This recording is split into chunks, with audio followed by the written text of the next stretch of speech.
Good evening everybody, and a very warm welcome to our Council Budget webinar. I'm Councillor Lynn Hale, I'm Deputy Mayor of Croydon, and I am your chair for this evening's event. You can access captions by changing your settings in the video controls, where you can also choose your preferred language. This evening is an opportunity for you to hear about the Council's financial situation, our budget proposals for the years 2024 to 2025, and to ask any questions you might have. I'm joined here this evening by the Executive Mayor of Croydon, Jason Perry, who will start us off with an overview of Croydon's finances. Then we will hear from Councillor Jason Cummings, our Cabinet Member for Finance, who will take you through the plans for 2024-2025. We also have in attendance the Council's Section 151 officer, Jane West, and her deputy, Alastair Banning. We will then move on to questions from residents, and we have had a number submitted in advance, so thank you for those. You can also submit your questions via the chat, and we will prioritise those with the most likes. If we don't manage to get to all the questions, we will ask for your name and contact details so that we can get back to you with a written response. Our moderating guidelines are available online at the Council's news site, news.croydon.gov.uk. Tonight's event is part of our public engagement on the Council's budget proposals. There is a survey available online at getinvolved.croydon.gov.uk until the 19th of December.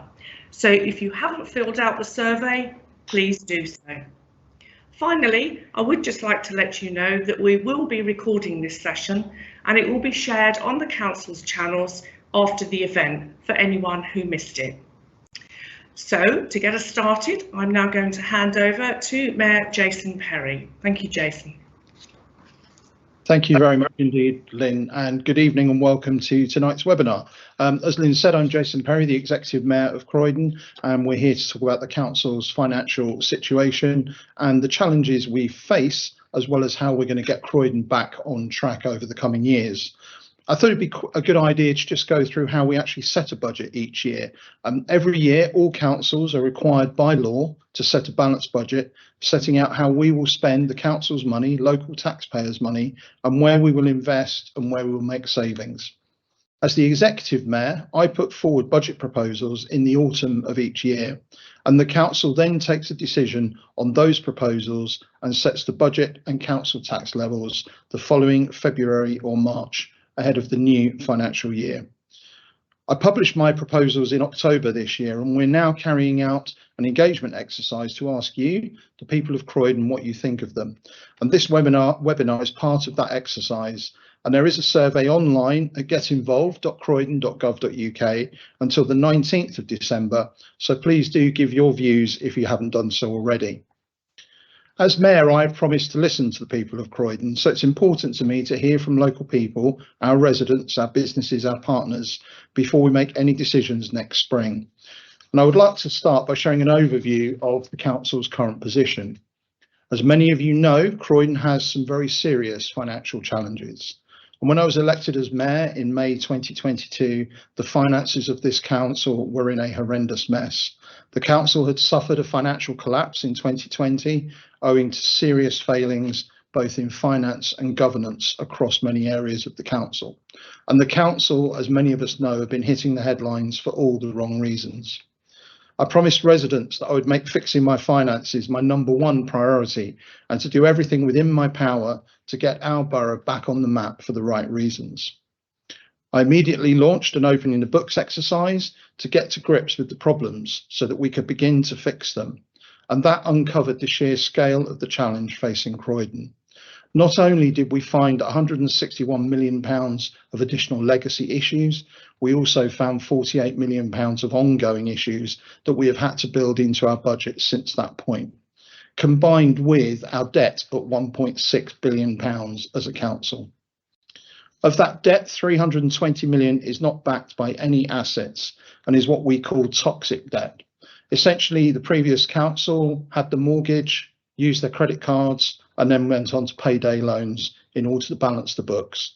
And that is not a way that a council can carry on in the future. And that debt is going to keep an impact in our budgets for the next year and for years to come. It will cost us £64 million before we can begin to spend any money on local services next year. And that's nearly 20% of our budget that we spend. This isn't sustainable. It cannot go on. And we are working to support and make sure that we do have sustainable budgets going forward.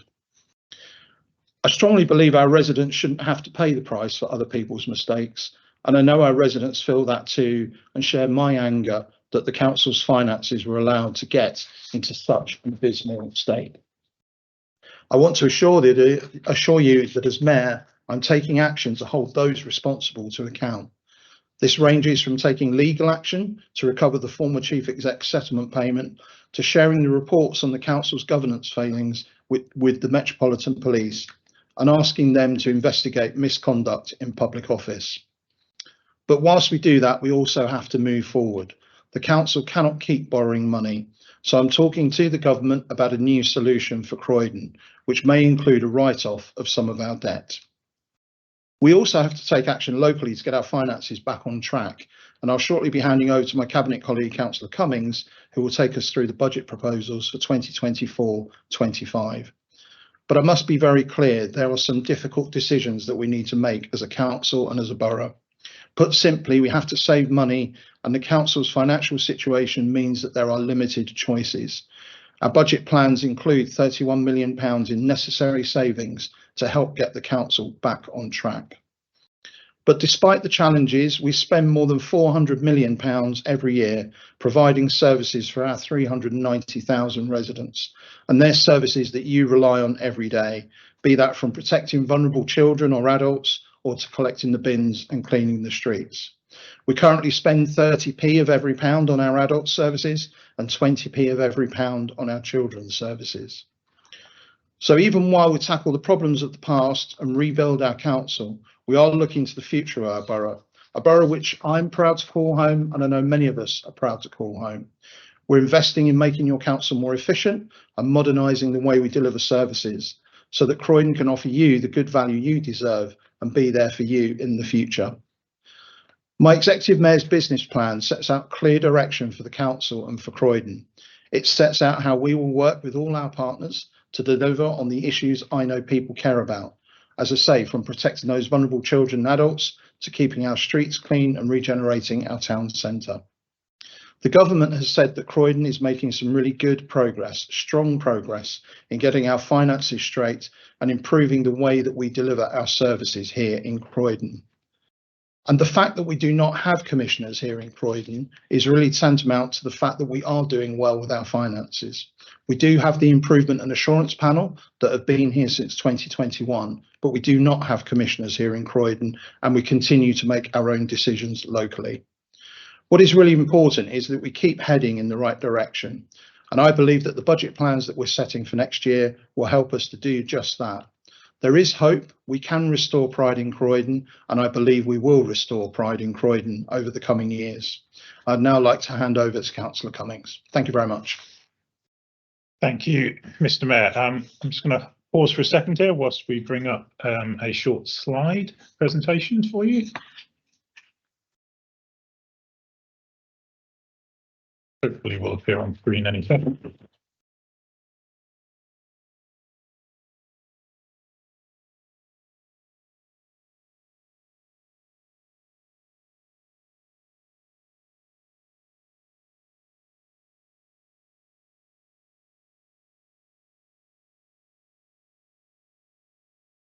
There we go. Excellent. Okay, so if we move on to the next slide. The council, as earlier stated by the Mayor, we have a legal duty to set a balanced budget every year. I've been asked a number of times in this process, why don't we simply ignore some of the pressures that are on us or not set a balanced budget? It is laid out in law that we have to set a balanced budget, so we can't ignore any of these pressures or these difficult choices that are in front of us. As a council, we're facing the same pressures that all councils are currently facing. inflationary pressures, an increase in demand for social care services and housing services in particular, and also a level of uncertainty in terms of government grants. We have received the provisional local government finance settlement just before Christmas. We've had a statement on that as well, but getting those details through is all part of the budget process. In addition to those difficulties that all councils are facing, we have huge difficulties of our own which overlay them. We have the £1.3 billion worth of debt just on the general fund here, which is the fund that pays for normal council services, and we're paying over £60 million a year each year just servicing that debt before paying for any services. And that enormous level of debt means we are relying on what is called extraordinary financial support from the government of around £38 million per year. It's important to note, though, that that isn't the government giving Croydon any money. It's simply the government allowing us to use money from things we have sold to pay for those services in that year. So that's not actually us receiving money from the government. Next slide, please. If you look at councils right across London, you'll recognise a lot of the names of these councils. We are in a position where our debt compared to the amount of money we've got to spend, which we describe as core spending power, 479%.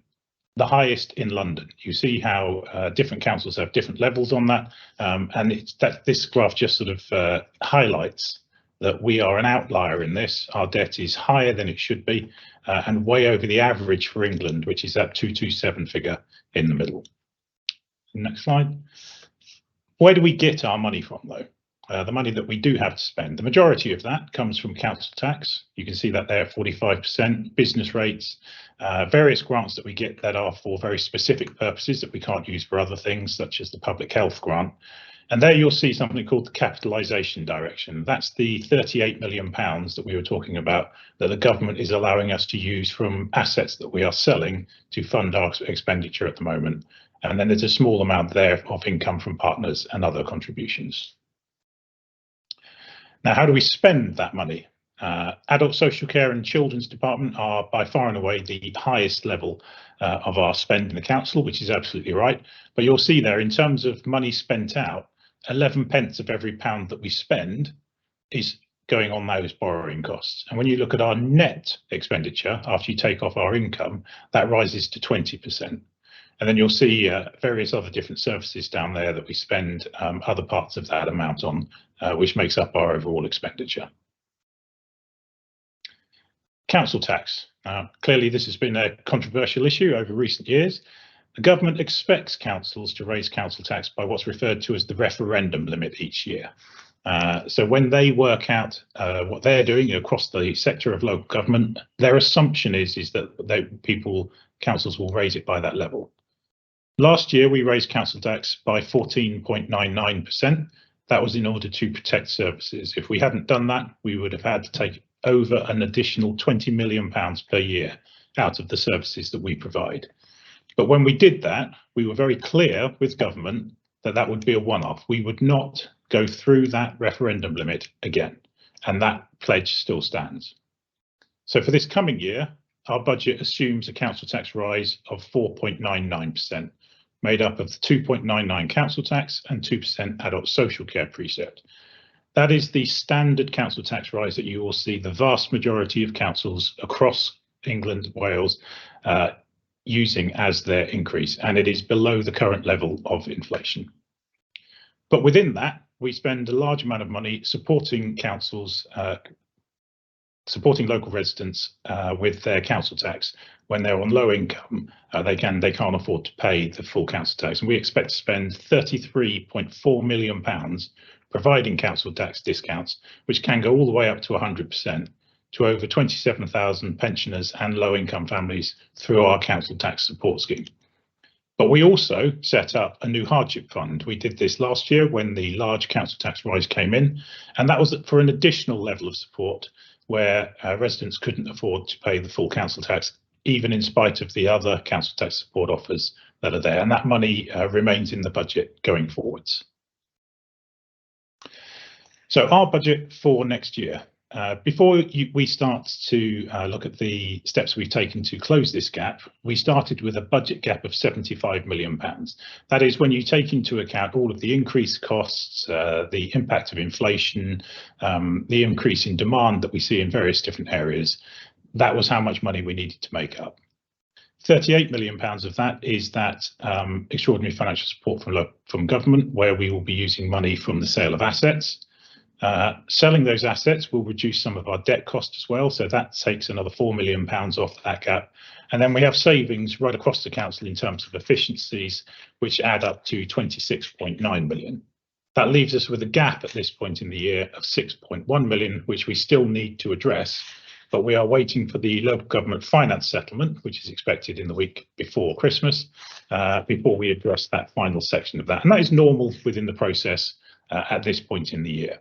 In fact, when you look at previous years, we're considerably ahead of that budget balancing process.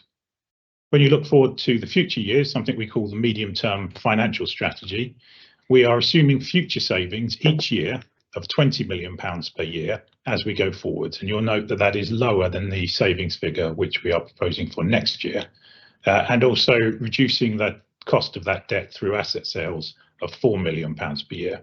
But all of this still assumes that the government is allowing us to use that £38 million capitalisation direction. And we are continuing with our discussions with national government around how we end that dependency on that capitalisation direction, because going forwards, it's not sustainable for us to keep doing that. We only have a limited amount of assets, and we want to get to a position where we are not dependent on having to continuously do that.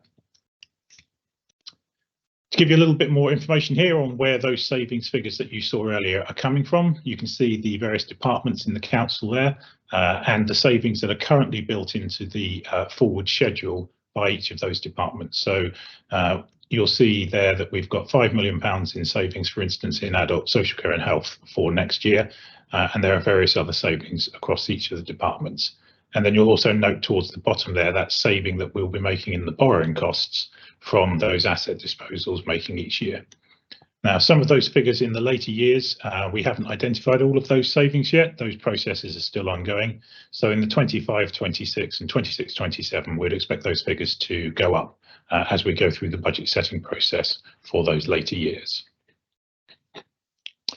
And then finally here, as the Mayor stated earlier, there is a budget survey which is online. You can see the address there, which you can use to give us more about your opinions on this. That survey is open until just before midnight on Tuesday, the 19th of December. I'll leave that up there just for a few seconds more so people can either note it down or take a screen grab of it. But if you can't find that, you can go online to the council's website and you'll be able to find the link there as well. Thank you. Thank you very much indeed, Councillor Cummings, for your presentation. We're going to turn now to some questions from residents.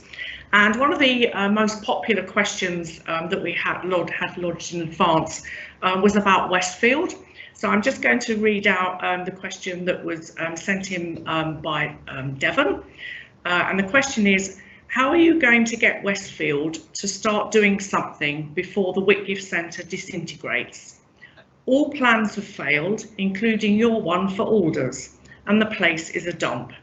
How are you going to get businesses into Croydon Central with this eyesore?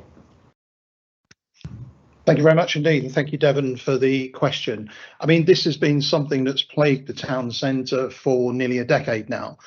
Westfield are here. We had the Croydon Limited Partnership was set up back in 2013, 2012, 2013.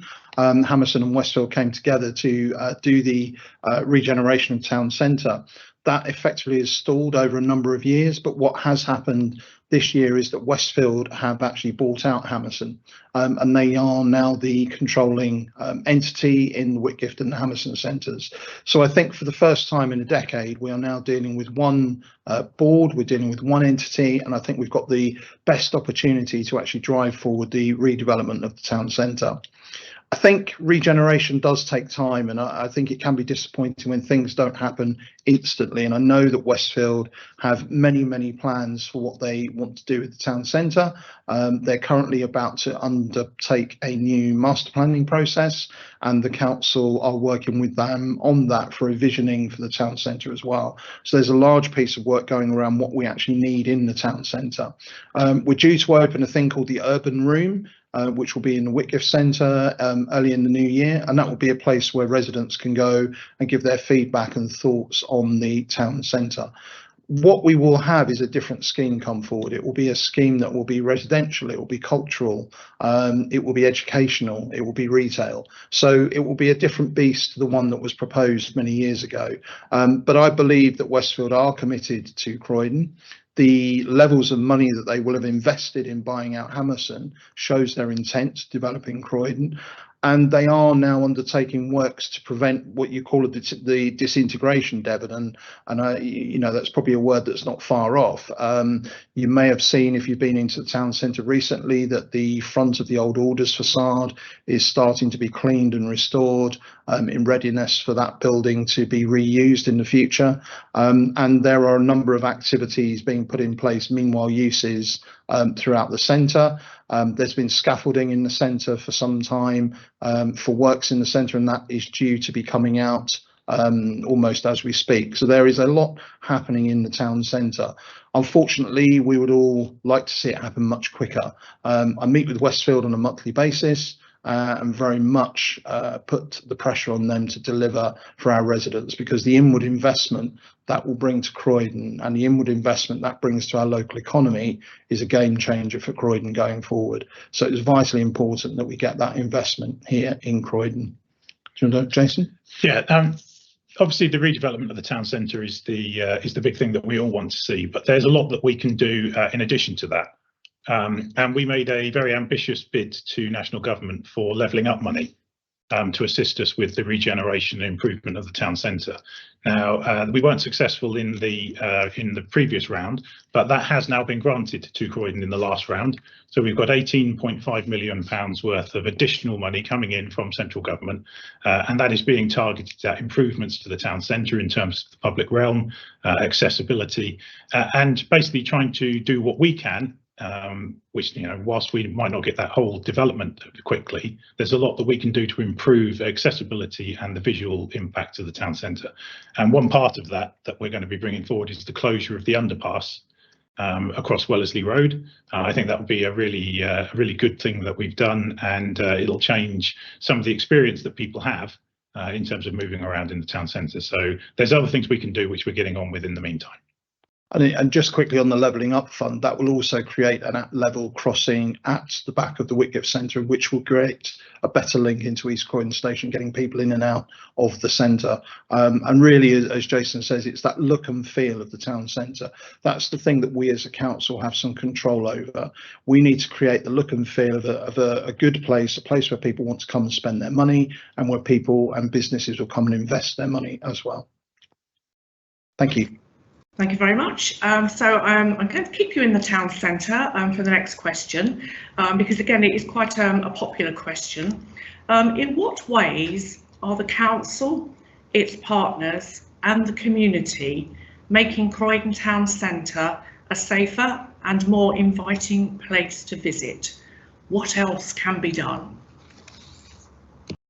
Thank you very much indeed. And a number of elements to that question, and I think safety is a big issue in the town centre, and sadly we have had some tragic incidents in the town centre in recent months. We have, as a council, refreshed the community safety strategy for the whole borough, and as part of that community safety strategy we do now have delivery plans around youth safety, around hotspots, and around tackling violence against women and girls. So we're very much taking the safety agenda very seriously, and we're working with our partners in police, in health, and also in the voluntary sector to deliver on those particular delivery plans.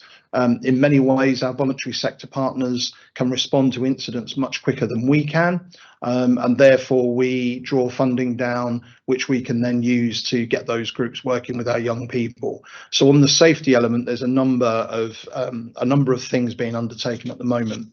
It kind of leads us back to that levelling up fund again, and the £18.5 million which will be coming into the town centre, and that's a fund that needs to be spent by March 2026. So that's a very tight deadline to spend that money, and it's something that local residents and businesses will see happening, very soon. And it's about stitching together the place that is Croydon, stitching together our public realm, north east, south west. Creating those routes, signposting people into the town centre, creating pleasant routes that when you leave East Croydon station, you feel that you've arrived in a pleasant place and you want to spend your time and want to spend your money here. So there are a number of things that will come from that levelling up fund. We also have an element of funding called the Growth Zone, which comes from local businesses based in the town centre, and we're working with the GLA, the Greater London Authority, about how we can use those funds to also do some extra works around the town centre. So again, I think it's about investing in the town centre, investing in the look and feel of the town centre, so that we create that environment where people do want to come back to the town centre. We recently had the Develop Croydon conference, which was very well attended by businesses that want to invest in Croydon, and the time is right to get Croydon back on track here. Things have gone astray for too long. We have the opportunity to make Croydon that much better place that we know it can be, and we need to create that place where we can all have pride in our borough, come back to our shop locally, support our local traders, and get Croydon moving back in the right direction again. Thank you very much indeed, and I'm going to take a question from the chat now, and it's a question that's been submitted by Yao, who's the chair of our tenants and leaseholders panel, and Yao does some excellent work chairing that panel for us in Croydon. And Yao's question is the housing revenue account safe from being dipped into from services outside of housing? Thank you very much for the question, Yao. And yes, the housing revenue account is safe from being dipped into from other services. And I think Jason will probably want to elaborate on that a bit more, and maybe Jane may, on the technicalities of it. But the HRA is a ring-fenced fund. It's a fund that relates to council tenants' rents and service charges. It is fair to say that in years gone by, when we did the opening the books exercise, we found that far too many things had been paid for from the housing revenue account, which should have been paid for from the general fund. And as a result of the opening the books exercise, we restored funds back to the housing revenue account. So yes, the housing revenue account is being protected, is being used in the appropriate way. The proper governance around that has been put back in place, but I'll let Jason give you the detail of how much went back into it, because I know he will enjoy giving that information.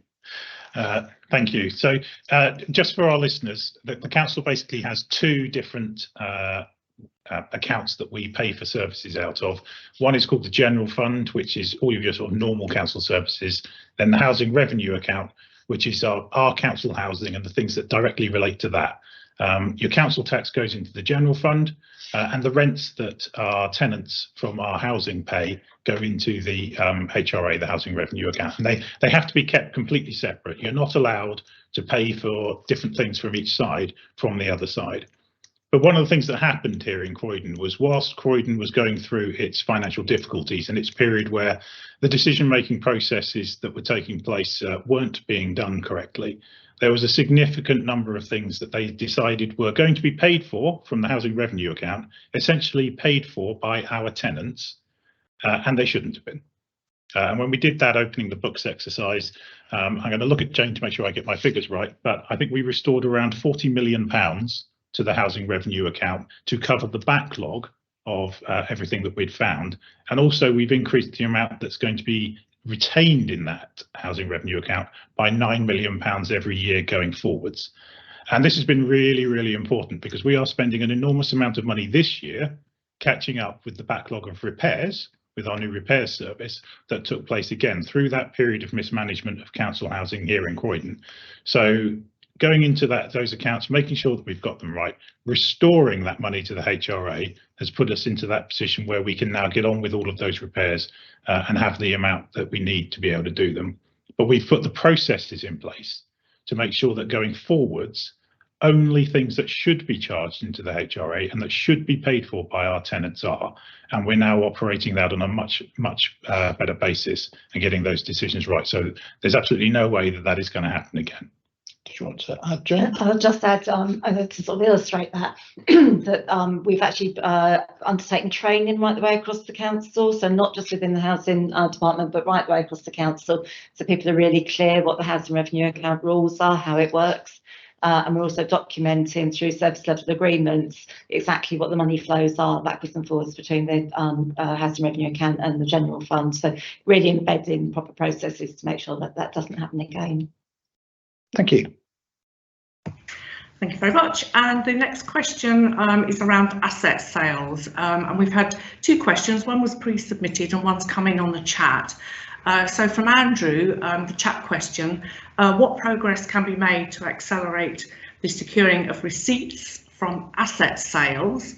And if you wouldn't mind just responding to a question that was pre-submitted, when you decided to sell off buildings and sports grounds in the borough, why didn't you tell the organisations renting them from you? Thank you.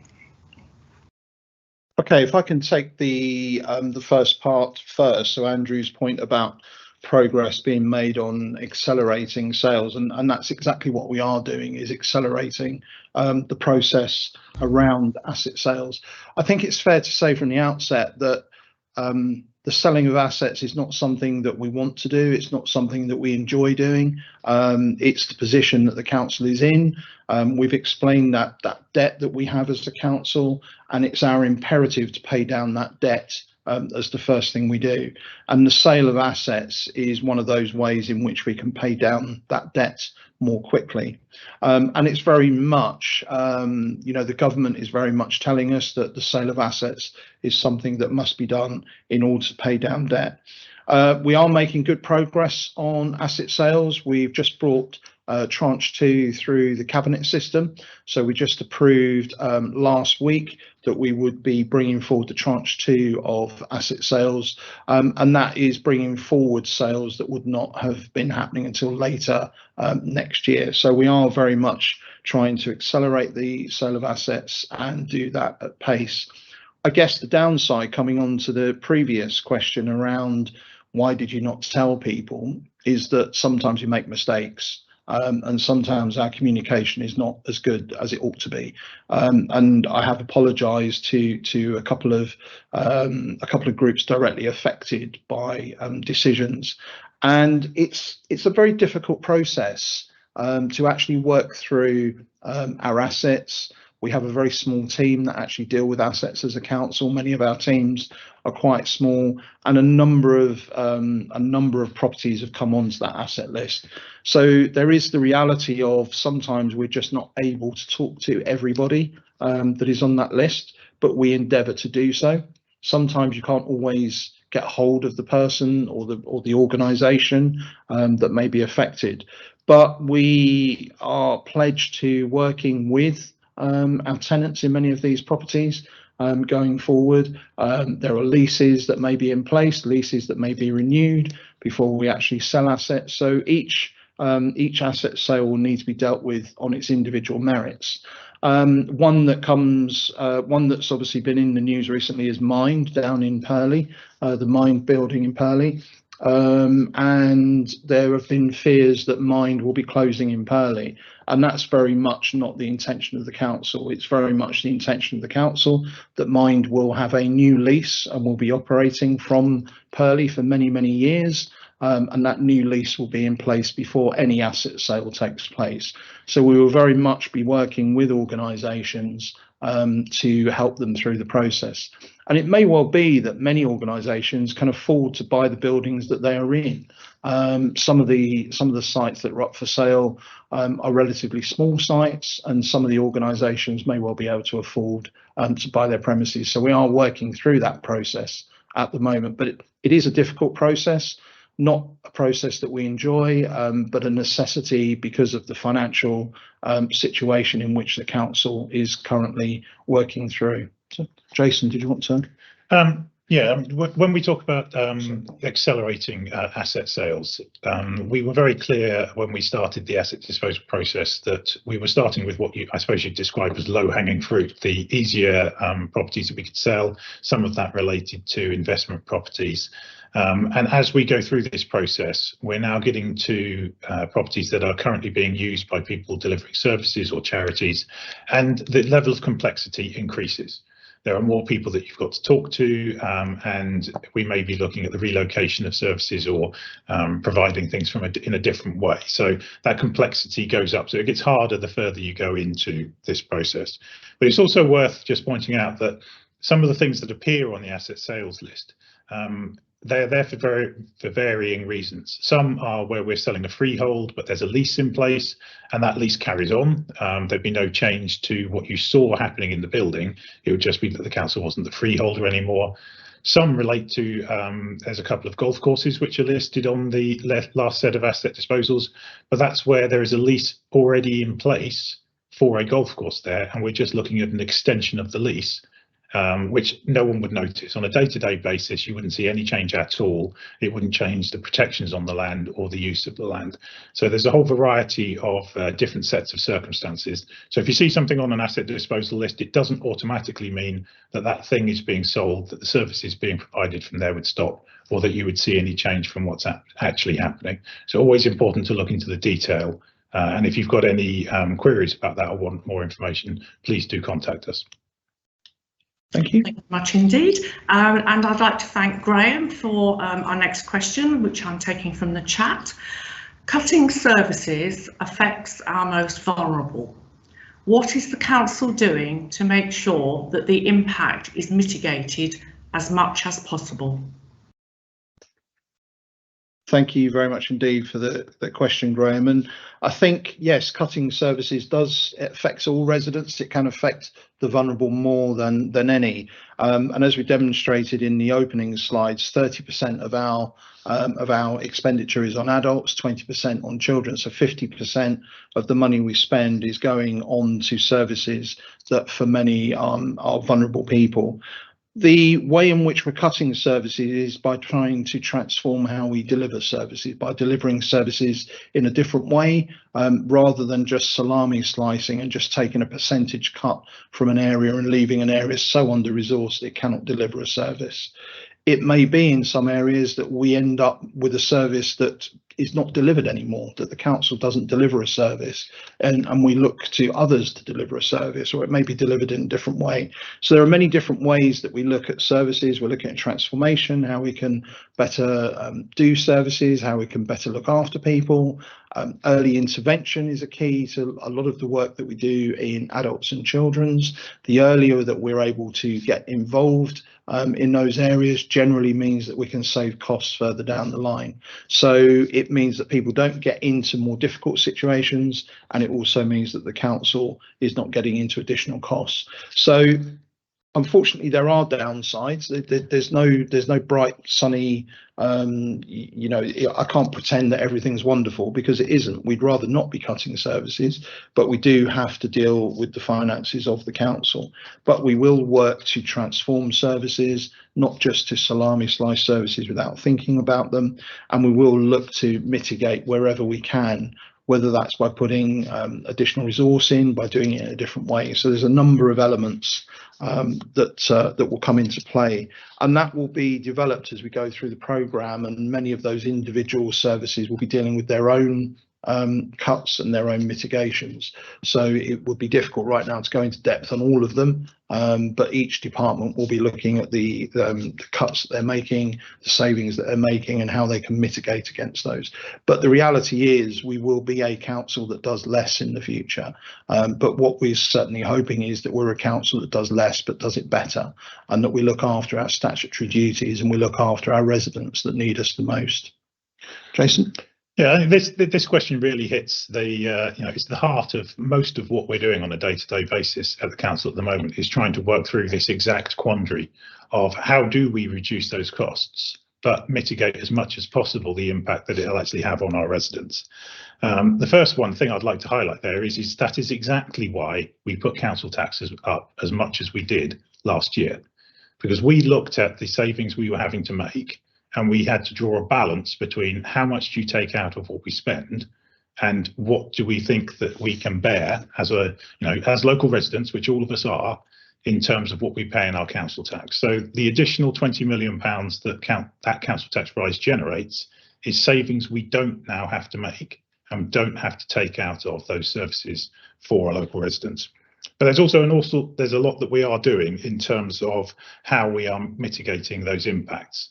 One of the things we're doing is we're looking at maximising our income. There are a lot of different areas that the council receives income from, making sure that we are getting as much of that income as possible and that it's set at the right level, and also that it's collected in the most efficient way, because every pound of income that we can generate is another pound that we don't need to take from services that are being provided. We're looking at external money that we can bring into the borough. The levelling up money is an example of this. There is money out there that we can bid for. Previously, the council didn't bid in the first round for levelling up. We made sure that when there were subsequent rounds that we did bid, and that's £18.5 million of extra money that's coming into Croydon. We're also picking up learning from other councils. There are lots of councils right across the country. They're all having to deal with similar-ish questions, not to the same scale as Croydon, but they're all looking at service reorganisations. And there are different levels of competence at that and different things that different councils have achieved. So we've gone out and we're looking at what other councils are doing, who has done really well in this, what can we learn from them, and what can we just bluntly copy from what they've done, not reinventing the wheel, so that we can implement that here. And another thing we're looking at is, as far as we can, we are cutting the use of interims and trying to move as far as possible to permanent employees. I can remember a couple of years back, almost all of our senior management team were on interim contracts. They're all now on permanent contracts.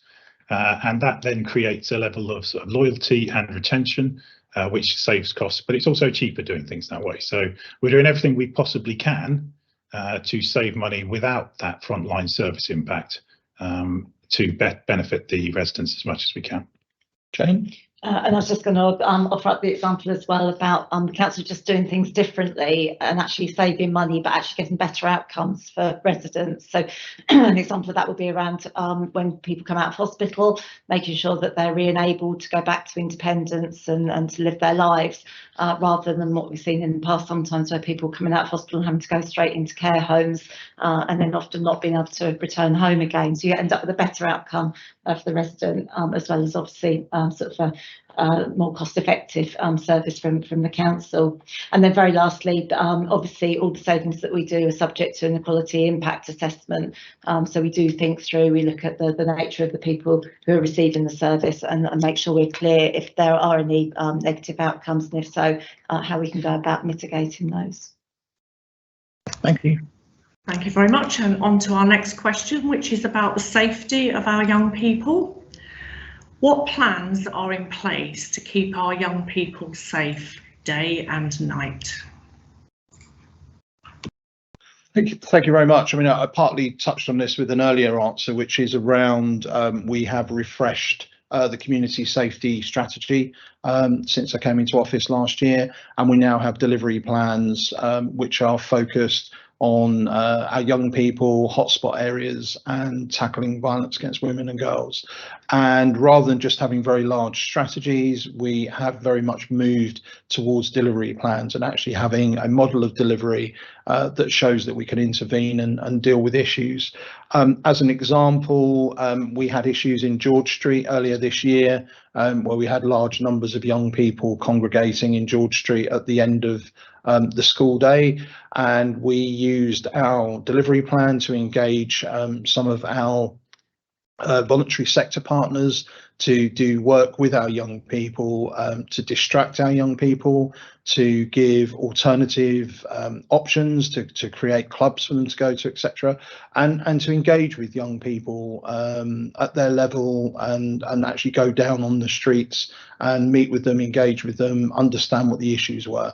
And that worked reasonably well down in George Street at that time. So it's about working with our partners, it's about working with our partners in the voluntary sector, it's about working with our partners in the faith community. Many are doing all sorts of courses, mentoring courses for young people, and also parenting courses. We've got a number of parenting courses coming through to support parents in dealing with their young people as well.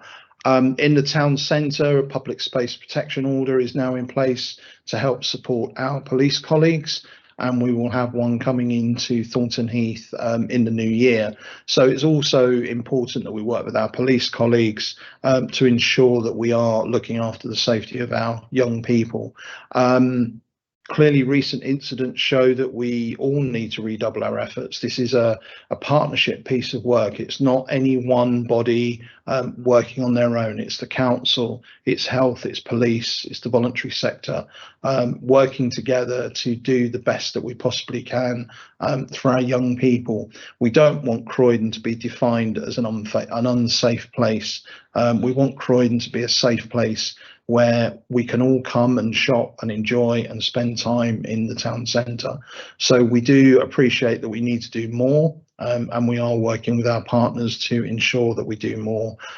We also draw down money from the Violence Reduction Unit of the GLA to ensure that we deal with hotspots and issues as they arise. There's a number of things happening, a number of strategies, delivery plans that we are working on to try and keep our young people as safe as possible. Thank you very much. And a question now from Leslie that's in the chat. We've talked a bit earlier this evening about the survey, and Leslie's question is, you talk about consultation. Will it make a difference if I respond? Thank you, Leslie, for the question. I mean, this is an engagement process. We're working through listening to residents, and it does give us a lot of information around what residents' priorities are. As we've said, we spend 50% of our monies on adults and children. Is that the priorities of the residents of this borough? So by taking part in the engagement process, by undertaking the questionnaire, you know, it gives us those answers to the questions that we're looking at. We are in a difficult position as a borough. We've explained the financial position of the borough, and the reality is there are few choices for us as a council right now.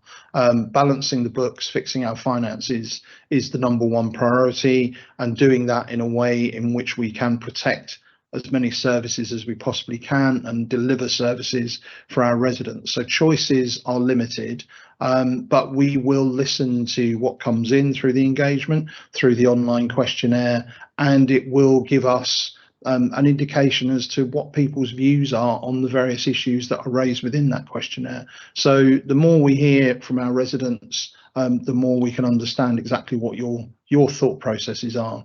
So if you want to. Yeah, one of the other things here is that there are 400,000 people in Croydon. That's an enormous number of different views, viewpoints, ideas and experiences that can all feed into this process. Now, if we get feedback that just says, oh, you know, please don't increase council tax this year, whilst it's useful to know that, it doesn't change the maths that we have to do this end in order to balance our budget. But if, as residents, you're having experiences of the council where you think we're wasting money, where we're spending money and not getting a good reply for it, or that things could be done better, or perhaps you've seen services delivered in a different area in a different way that that you're suggesting that we could copy. All of that sort of feedback can be very, very useful to us. We don't believe we know absolutely everything. We're doing the best we can, but we can always learn more, and we are absolutely open to hearing anything from any of our residents, and we will take it all seriously. So everything that feeds into the consultation process will get looked at, will get considered, and if we find useful stuff in there, absolutely, we'll act on it. Thank you. Thank you very much indeed. And a question submitted earlier on today from Carmel. We want our borough to do well. What can we all do to help? Thank you, Carmel. I mean, we all want our borough to do well. We all want Croydon to succeed. You know, many of you all have heard me. I'm a Croydonian born and bred, and I've seen our town at the best of times and currently maybe not such good times. And I really want to see our town moving forward. I guess we have to believe in our town, in our borough, believe in Croydon. We can turn the corner. We can make things better. We can use our local shops. We can engage with our local consultation processes. We can get involved with our local friends groups, which are helping to keep our parks looking good. There are many different areas that we can get involved. Volunteering to help those that may need a bit of help during the winter months with shopping, or the simple things actually help to make a borough a better place, and to have that spirit of community that we have as a borough. And we've got absolutely fantastic communities in Croydon. We're London's largest borough, we're London's youngest borough, greenest. Everything is here to make Croydon one of the best borough in London, and I very much believe that we can do that. It's not going to be easy, but I think we can do that. I think we can restore pride in our borough, and I think if we all do our little bit to make our local area that little bit better, then it will all come together, and we will be proud to say that we come from Croydon. If anybody wants to add? Yeah, and there are loads of things that as residents that we can do on a daily basis that actually help the council's financial position. So the more we recycle, for instance, the less goes into landfill, and we pay for our rubbish that goes into landfill. So we can reduce costs by making sure we're doing our recycling. By not doing things like fly tipping. Fly tipping is something that people go around and do. It's a very small number of people, but the more that sort of thing doesn't happen, the less we have to go around and clear that up. The more that rubbish goes into bins and doesn't get dropped on the streets. All of those sorts of things are really helpful. And the other thing people can do is they can report issues that they see. You've got the Clean Streets app. What's it called? Love Clean Streets. Love Clean Streets, that's it. Where people can report things like graffiti and other things like that. So we can all get involved with doing our little bits that not only help in terms of the costs, but can help us to clean up Croydon and make it a better place. Thank you. If I may, I'll follow up with a question then on a similar vein from Shirley. So thank you, Shirley. And subject is dumped items on streets. And Shirley says, bring back rolling rubbish once a month to let people get rid of items instead of leaving them on the pavement. Also, inform people not to leave bins on pavements all week, as they block the pavement for pushchairs and the elderly. Thanks very much indeed, Shirley, for your question. That kind of does follow on from Carmel's question about what can we do, and there is a degree of civic pride and responsibility that, when our bins are empty, we put them back into our gardens or wherever they may be stored, that we don't dump our rubbish on the streets, etc. We have we will be having a new cleaning contract in the next year or so. We're just starting the process of reviewing our cleaning contract for our bins and our street cleaning, and that will be a negotiated process about whether we can introduce different services as part of that contract, whether we can do things differently. That said, that all costs money to do. So it's not a simple case of just having a long list of things we would like to do, because all these things generally have a price tag. But we do need to balance that with what does it cost us to then pick up the problems afterwards. So these are things that we are looking at. There are things that we're looking at as part of the new contract that we'll be issuing. What we have been doing differently is blitz cleans. So in Norbury recently, we did a blitz clean of Norbury, where we actually took a holistic approach to Norbury. We removed fly tipping, removed graffiti, repainted the lines on the streets, painted railings, lampposts, removed fly posting on shops, etc. So we did a huge exercise in Norbury of actually giving the place a thorough blitz clean, and we'll be doing the same in Thornton Heath in the new year. And really that comes back to this thing of restoring pride in an area, and once we've reinstated that area, we need, as residents, as traders, to look after an area and make sure that we keep it in the same condition.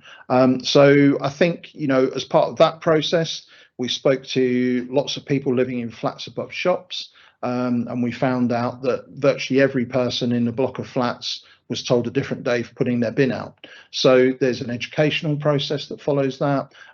We've been helping doing training with shopkeepers about how they can remove graffiti themselves from their shops, how we can work with residents above shops about putting their bins out on the right days. So there's an educational piece, there's changing how we operate as a council, and there's also that social responsibility piece of people actually looking after their own front door to some degree, because the council is not there to pick up every piece of litter that's dropped every day. We all need to take pride in our local areas and look after our local areas. So if you want to.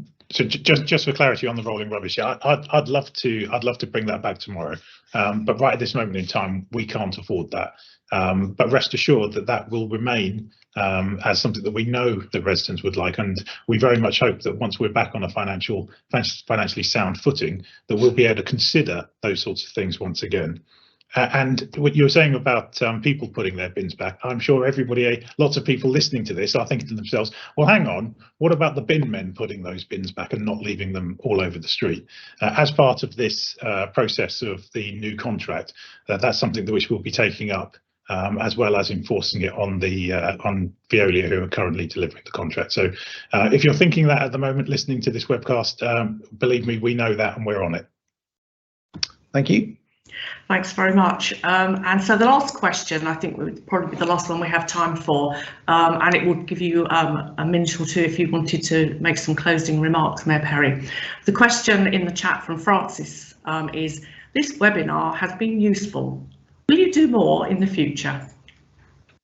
Thank you very much, Francis. I'm glad that you have found it useful. Yes, we will do more. I think it's really important that we do get to talk to residents, talk to businesses, explain exactly what we're facing as a council, what we face as a borough, how together we can fix that and move forward as a borough.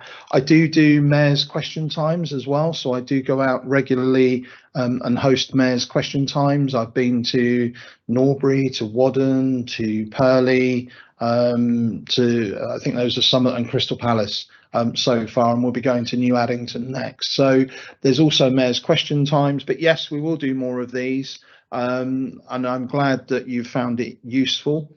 And I think it's good that we get that opportunity to explain exactly what is happening within the council. I don't know if Jason or Jane want to add before I just do a closing. The other thing I'd say is that if you're part of your local residents association, or if you're not, do get involved with them. But we regularly go out, different cabinet members, the residents associations can invite us along to talk about specific issues. I've done a number of those, and we're very happy to do those, or indeed two other organisations.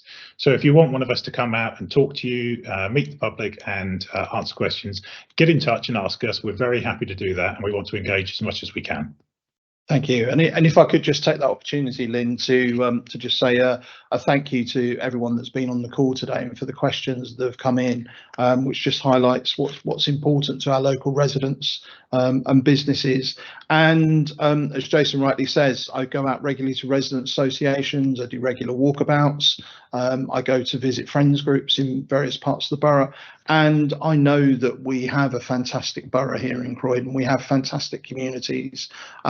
and my number one priority is getting Croydon back on track, getting Croydon on the news for all the right reasons, and for making sure that we can all be proud of Croydon, proud to call Croydon our home. And I think that together we can deliver that over the coming years, and I very much will look forward to working with everybody to achieve that. So thank you very much indeed, everyone, for coming on this evening. Thank you. Thank you very much indeed, and that does now bring us to the end of this evening's session. My thanks to our panel, to Mayor Jason Perry, to Councillor Jason Cummings, to Jane West, and I know Alistair was sitting alongside but didn't have a chance to speak with us this evening. So thank you all for joining us. If we didn't get to your question, my apologies, but we will supply a written response. I did try to group similar themed questions, so hopefully we did cover most of them.